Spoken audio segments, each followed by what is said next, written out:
I think experience is key. I think that there's a lot of ways that we can communicate and make sure that they're updated and all of those things. But a lot of times when I'm talking with investors, they're looking at the experience of the people running the fund, the people running the company. Hi, everyone. Welcome to this episode of the Immigrant Doctor Podcast. I have a dear friend of mine who's joining me today. Her name is Rinda Emick. Actually, we're part of a mastermind together called Owners Club. So, Rinda and I were talking a little while ago. She has a company which kind of has a group of transaction coordinators helping people in real estate transactions. Some of you may not be familiar with this term. And she's also helping people, find their executive assistants or working as a fractional COO for them. So there are a lot of things that I want to unravel over here because I'll be honest, of late, I've been looking for somebody who can come into my business and help me kind of scale, because I realize that I need an additional person who can manage the back end of the business. I'll be again very honest, I don't know what that looks like. So I was talking to Rinda about it. We decided to do a podcast episode on this so that you can also understand what the back-end operations look like. But let's start with, talking about transaction coordination. Let's start by talking about transaction coordination. And before that, I want to welcome Rinda to the show. Rinda, thank you so much for joining us on this podcast. Thank you, Avishkar. I'm super excited to be here with you. Yeah, so let's just dive into this.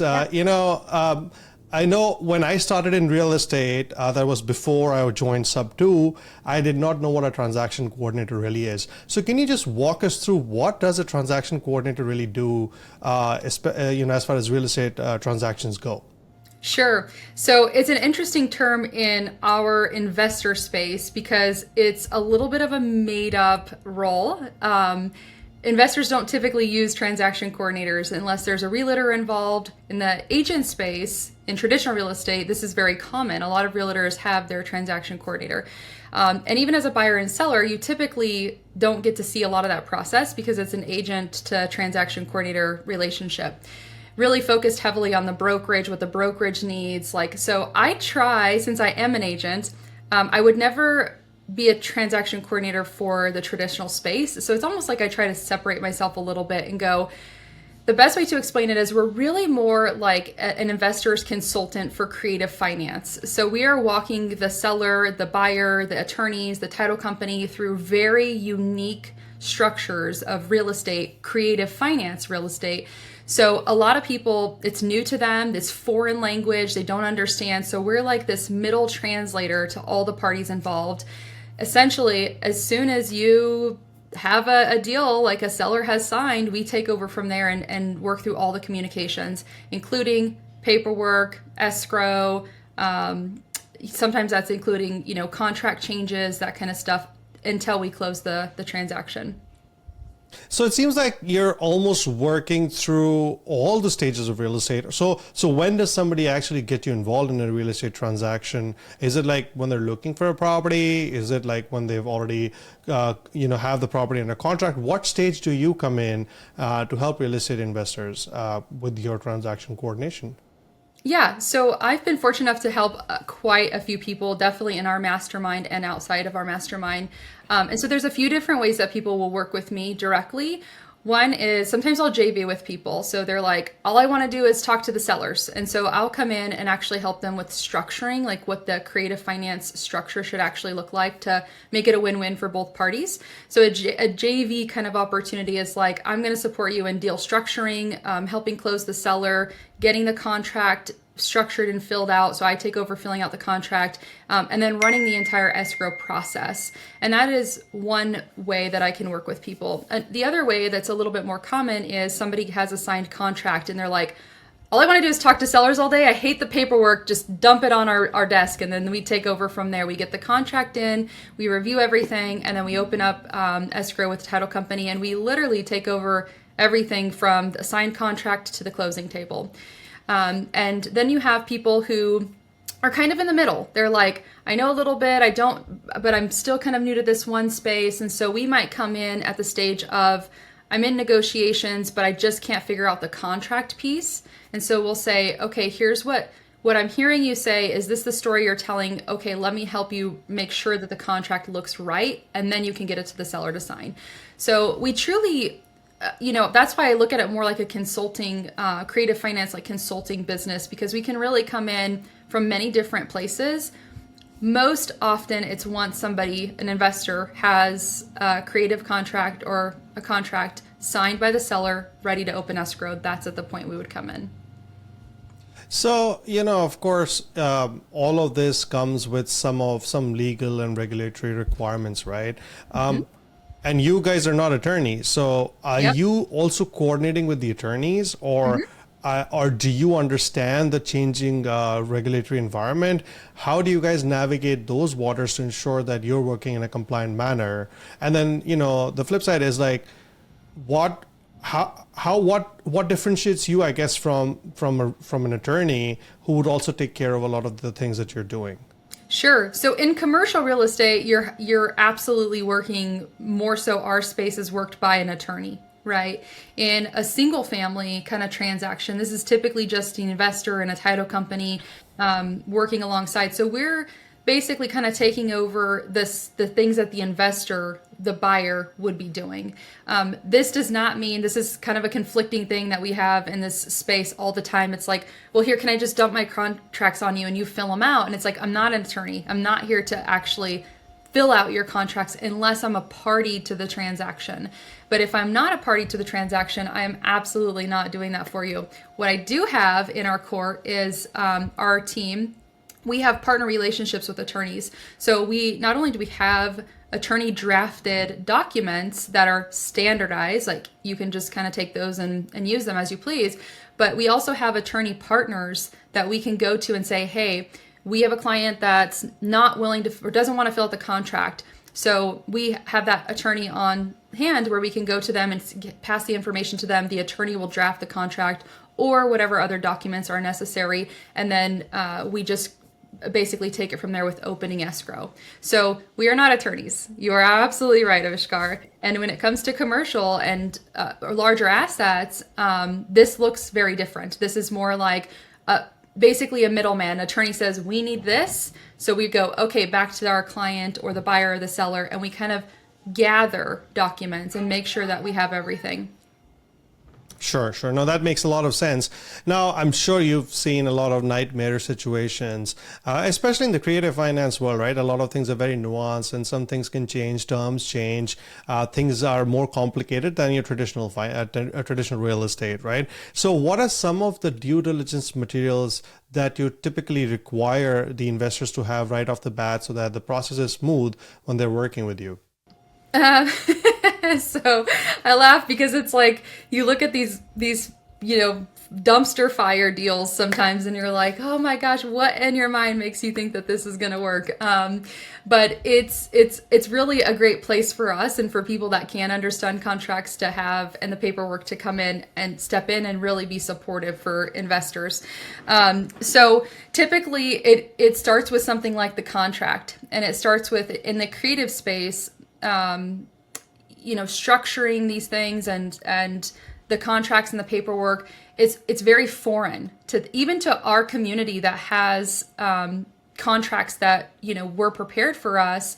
It still is very foreign. So really the main thing is I look at that and I look for red flags and I say, do we have the right paperwork that we need that goes with this particular deal? Every creative deal is so different. And I also look at this and I say, what red flags do I see? And I say, hey, Mr. Wholesaler, hey, Mr. Buyer, is this the story you're telling? Here's what I'm saying. This doesn't make sense to me. So is this what you're trying to, what you're trying to tell the title company? Is this what you're trying to tell the attorney? Is this how you want this to be handled? And a lot of times when we catch those red flags, they're like, no, that's not what it's supposed to mean. Oh my gosh, I'm so mixed up. I don't know how to, fill this out or structure it right. So really, ideally, up front, it's just, for me, it's like a clean contract really can, start us off in the right direction or not. And a lot of times in the single family space, it really is just a contract that we're starting with. So we're doing a ton of reviewing in that area. I see. Okay. How do you keep, the investors informed about what stage you're in the transaction process? Because I know that, if you're on the investing side, you're just looking at deal flow and you're looking at deals coming in and you're not looking at what's happening on the back end. It just feels like it's taking like eternity. So how do you make sure that, the transactions are moving smoothly, the investors are updated? Do you have a cadence to that? How do you do that? Yeah, typically I like to understand how my client communicates. So some of my clients, it's a funny saying that we have, but this is the reality. Some of my clients are allergic to email.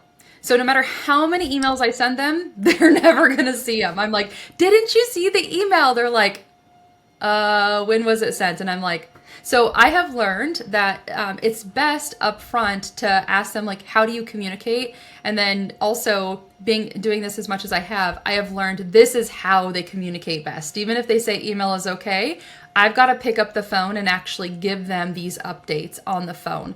So although they are going to get very frequent email updates because they are including it in an email chain with all the parties and that kind of thing, they're also hearing from me generally through text first and phone calls based upon how that person best communicates. How are they going to get my information is what I want to know. And that's how I will give it to them.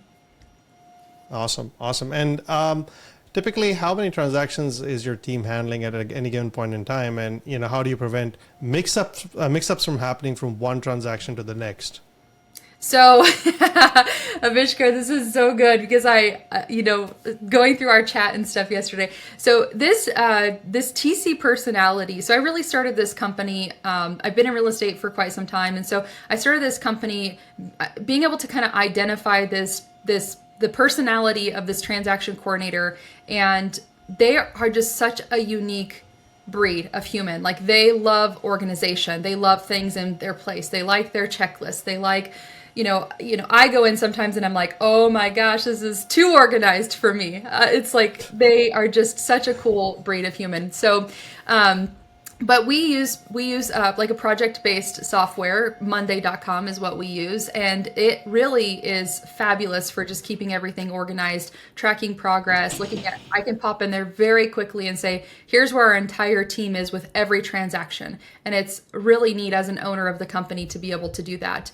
But yeah, so it's funny that you say that coming from you, but on the flip side of this, these people are incredibly organized. Our team is just it's full of very organized people, and so they can keep track of all their deals perfectly fine. And back to the beginning of that question, so our team, we have a team of 8 right now, and so we're typically running somewhere between 30 to 45 transactions at a time. Wow. That is wild. That is a lot of transactions, and I don't know if I can manage that. Yeah, that's the whole thing. So, when you chunk it down and you have, 8 of us working through the transactions, it's really not, we're not all in every transaction. We are pieced out. There's girls that specialize in certain transactions, and there comes a point where your plate gets too full, of course, but we try to make sure we manage that really well with our team, and spread the love throughout everyone. So, and I'm sure you've seen a lot of wild stuff, especially in the creative side with the deal flow that people have. Can you share any examples of like a crazy transaction that you had to go through and how you overcame that? Oh my gosh, I have a good one, but it's funny. One of my partners, one that came through the team, they literally had a house freeze right before closing. Like, they left pipes. It was just a disaster. But so, and she's shared that story before. And so that was a interesting one. I actually want to share something real quick on how, because we're in this unique creative space, I had a transaction where I had, this was under contract, that all parties agreed on everything that was happening, but unfortunately the title company did not agree on what was happening. And this happens frequently. It's why we really create strong relationships with our vendors, our partners, our attorneys, everybody involved, because these are unique. They have to understand the security involved and what we're looking to do and what the parties are looking to do. And so we had a title company that was very vocal with me about how we were scamming the seller, that this was illegal, that subject to was illegal. And I had a very aggressive conversation where I was, scolded and yelled at and laughed at and all the things in one conversation about how I was scamming the seller. And I'm like, look, I'm just a transaction coordinator. I'm not the buyer. But the neat thing about that is I had this hard conversation for my client, right? I had the very hard conversation with this title company. And in fact, this was the owner of the title company. So what my escrow officer, this was the seller's title company that they chose. And so through this transaction, all the parties that I was working with weren't saying this to me. And all of a sudden I get this phone call from the owner of the title company reaming me that we were scamming the seller. And so we have this very interesting conversation about how subject to is not illegal, but of course I'm not changing his mind in this phone call. There's just no possible way. So of course I quickly move that transaction away from that title company, and we get it to a much more investor, creative, friendly title company. And this is in a very challenging location. It's in Chicago area. It's very challenging for creative and wholesale there. So, Rinda, I'm sure you've seen some horror stories and some weird stuff, especially with creative finance. Can you share a challenging story or a challenging transaction that your team actually successfully overcame, and how did you do that? Yes, absolutely. We have seen some crazy stuff, Avishkar. So something that really comes to mind is working in challenging states or areas where not everybody is receptive to creative finance. And so we had a title company that the seller had chose, and this title company was not a fan of creative finance. So unfortunately, a couple weeks into the process, I got a phone call from the owner of the title company, and he was not a happy man, and he reamed me about how I'm scamming the seller, how subject to is illegal, and lots of very unnice words, and basically everything legal. Just this was all illegal.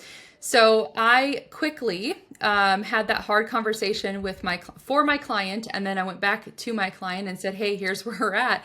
We have to move this." And so I quickly moved that transaction from that title company because, of course, no matter what I was going to say, Avishkar, he was not going to hear me that creative finance and subject to was perfectly legal. He was not going to have it. So we moved that file to a creative finance friendly title company and got that deal closed with some other bumps. Of course, there was some other fires and things that we had to put out, but I should say interesting, is actually really cool. The really cool thing about that whole deal was I got a phone call from the wholesaler shortly after we closed, and he said, if it weren't for you, I would have completely just walked away from that deal. Like, I would have not closed that deal if it were not for you. I would not have had that conversation and dealt with the title company, all those other bumps. I would have just walked away, and I wouldn't have cared about my assignment fee. I would have just been done with it. So I was able to salvage that deal, and also that investor was able to purchase the property and stuff. So it actually turned out really great for a very rocky start. All right, Rinda. So, we've talked a lot about transaction coordination, and, honestly, here's what I feel about it. I think I would probably hire somebody to do that for me. I cannot do this thing, clearly. So let's talk about something else. And that's another thing that I've been kind of exploring is the role of a COO. Now, I know that you've worked with some people, or you're currently working with some people, especially some funds that you've been looking at to come in either as a fractional COO or, I don't know if you're looking at a potential full-time gig as a COO as well. But really, I've been exploring this space because, like I said, I need somebody in my business to help me with the backend operations so that we can, scale it faster and further, right? So let's start from the basics, okay? So when you're looking at the role of a COO, what is somebody looking for when they're looking for a COO? So typically, especially the people that we work with, this is somebody who's been working as a lone wolf. They've grabbed onto a couple people into their organization, like, oh yes, I can hire you tomorrow. Great. Like, you might not be the right fit, but I need some help. Like, everything's starting to become on fire. They're moving really quickly. They're high achievers. They're running multiple businesses or some verticals, and things are just starting to come apart a little bit, And so ideally, hopefully we can come in before everything just starts to fall apart, right? Like that's the goal. But sometimes we're stepping into stuff that is straight up a bonfire. Like this thing is about to explode. So we come in as, and this is kind of a common theme with all of with our clients and kind of people that are looking for the COO or the fractional COO person to come in to their business. But I feel like this really is it's a dynamic where we have to come in and evaluate where everything is at. So it's hard to say this is exactly where you start with every client, because it truly is a matter of looking at everything holistically, all the things that they have going on, all the different businesses, and then seeing where are we best serving them in their operations. So it can look very different client to client, but typically it's a lone wolf, hair on fire, things are crazy. If I don't do something now, like this ship's gonna sink type of client that we're stepping into their world at that point in time. So it's kind of crazy. So what's the secret sauce? What's the magic that the CEO brings in with systems and processes to ensure that everything's working efficiently and smoothly? Okay, so there's so many things I can tell you. I can tell you it's processes, people, it's systems, it's all the things. But I think first and foremost is having people that do have entrepreneurial or business background and being able to, because there are similarities across all businesses, right? We know that there's a common theme.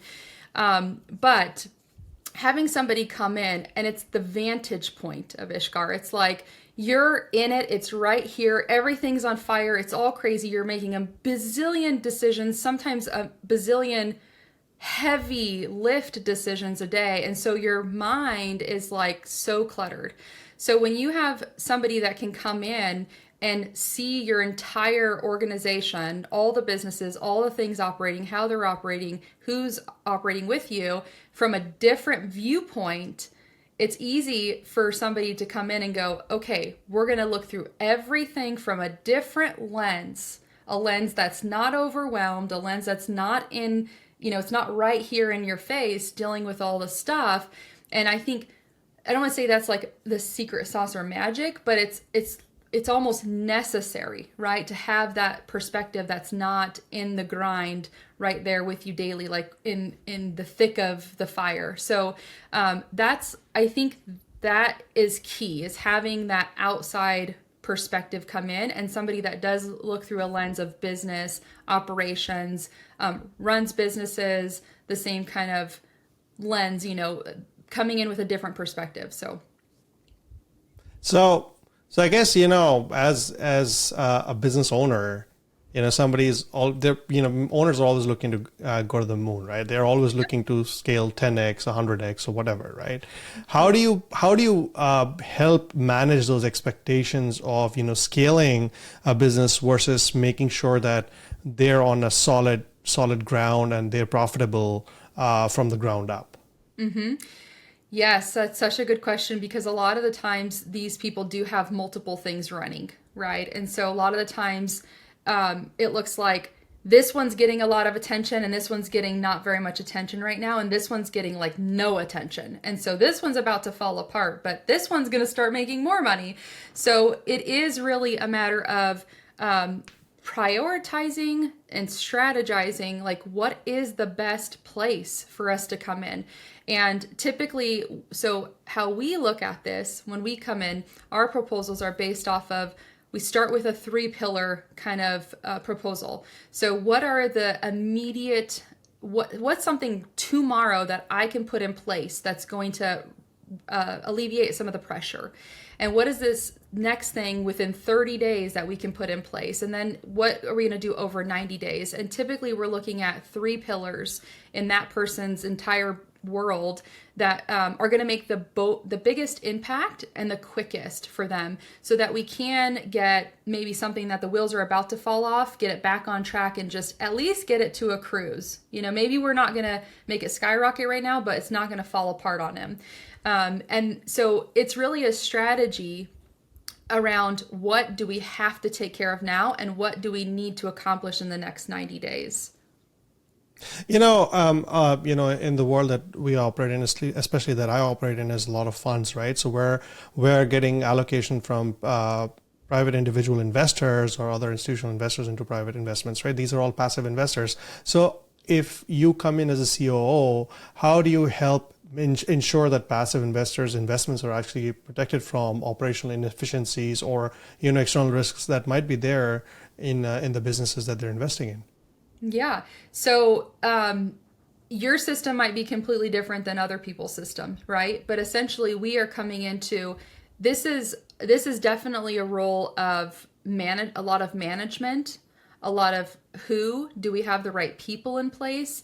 Are we compliant? So it is a lot of consulting, reviewing, making sure that we're managing the right people. Like sometimes it's just a matter of managing the investors and making sure that we're communicating with people on time.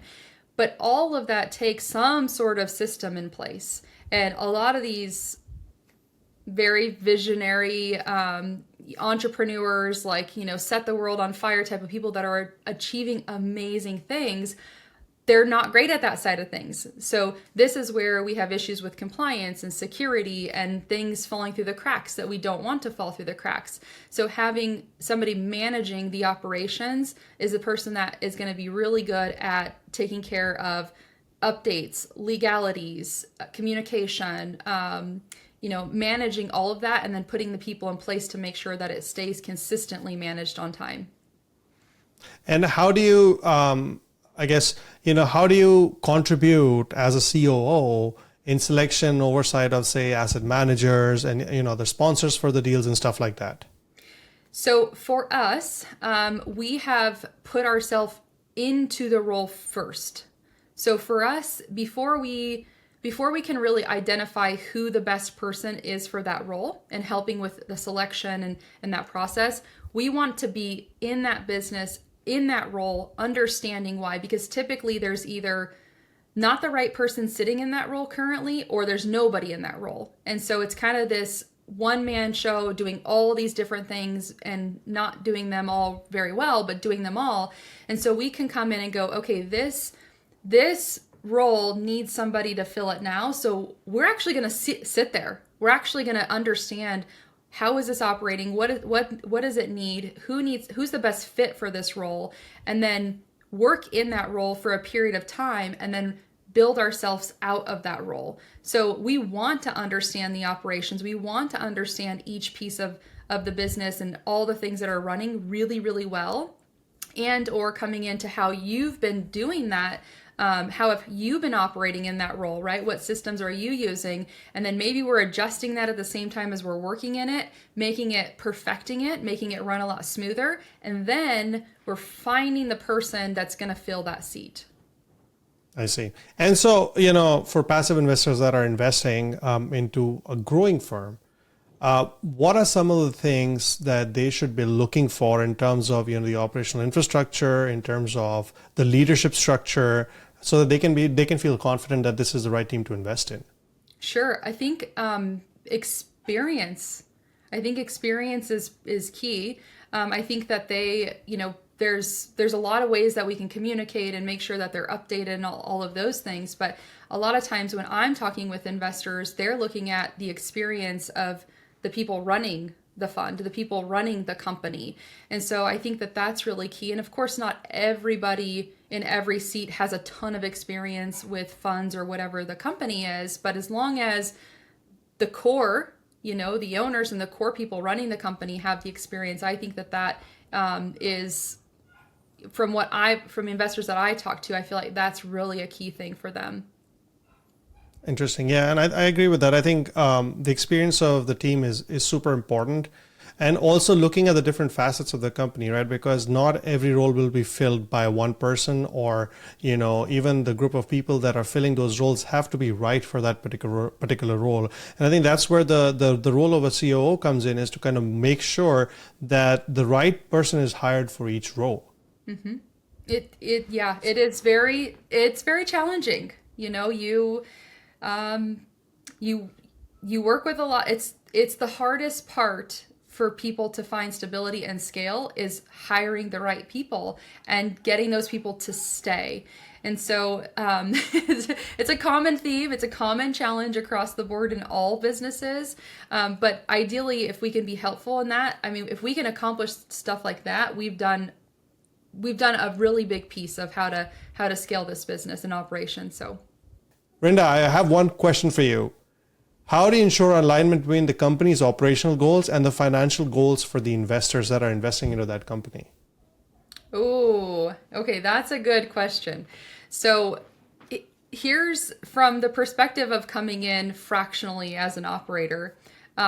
This is, we are really kind of thrown into a lot of things. And so when I think about making sure that we're aligning, I think about what does our piece look like? Like, how are we like supporting the vision that they've already casted?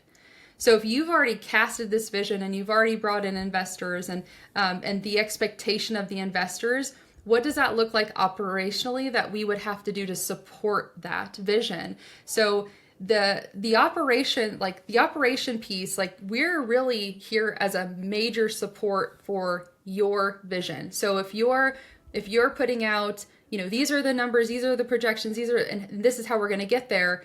That's like this is how we're going to get there, and throwing out the vision is really, that's like where you kind of stop. This is where operations comes in and goes, okay, so then here's the vision, here's how we take that, and now we go run and figure out how to make this actually happen. So I think that really always starts with, where are we coming in? Because we have to go and identify, are you actually doing what you've said you're going to do? Or are we lacking somewhere? Or what are investors expecting? So in order for us to align those two things, we're coming into generally the middle of this whole time. We're coming in with something that's already been promised and somebody that's already expecting something. So we have to step into the middle of that and just take what your vision is and figure out how to make sure we're accomplishing that. No, I think that's a great answer. Rinda, how can people get in touch with you if they are looking for a fractional CEO, or if they're looking for a great transaction coordinator to help them with their real estate creative transactions? Yeah, absolutely. So our website is thetc-collective.com. So that is going to be the best way. We have a lot of information about transaction coordination and also operations. That's going to be the best way. There's emails on there, phone numbers on there, and then also my Instagram is Rinda Emick, and you can find me there. I'm the one and only. So thank you so much, Avishkar. Thank you so much, Rinda, for joining me. This was a very fun conversation. I definitely got a few pointers because I'm definitely in need of a COO. So that was super helpful. Thank you so much. Yeah, absolutely. You're doing amazing things, Avishkar. I'm thankful to be on here with you. I love watching your journey and all the things that you're doing. You're conquering the world. So I'm sure anybody who does work with you, it's an honor and a blessing. So thank you for having me, Avishkar. Thank you.